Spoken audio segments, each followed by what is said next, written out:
Azken urtetan asko entzun da Big Data terminoa. Izan ere, datu singuratuta bizi gara, sare sozialetan edo medikuntzan erabilgarriak direnak. Hain dira hauen volumena non hauek prozesatzeko leku bereziak sortu behar izan diren.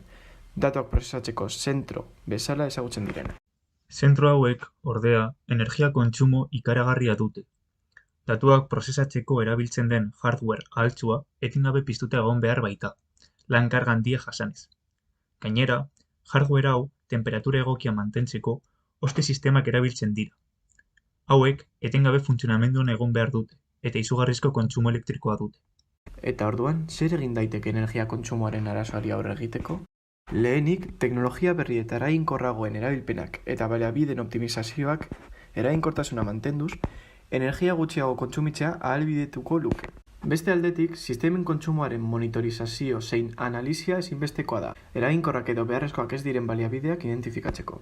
Azkenik, errefrigerazioa optimizatzeko temperaturaren monitorizazioa erabili daiteke, gune beroenak identifikatu eta behar duten gailuei bakarrik hotza zuzentzeko. Edo, energia kosturik ez duten free cooling edo fresh cooling teknikak erabili. Prozesu mekaniko eta naturalaren bitartez aire hotzaren zirkulazioa bermatzen dutenak. Azken honekin lotuta, balzenekin Espainiako gizarte asegurantzako datuak prozesatzeko zentroa lekuz aldatzeko prozesuan dagoela? Hain zuzen ere, Madriletik Soriara mugituko da, bertan temperaturak hotzagoak direlako. Honekin, gobernuak hozketa kostuetan 150 inguruko aurrezpena lortzea estimatzen du. Gainera, ministeritzak dioenez, lurralde honetan energia berriztagarria beste batzuetan baino merkeagoa da. Zentro honek lanpostu berri ugari sortuko ditu.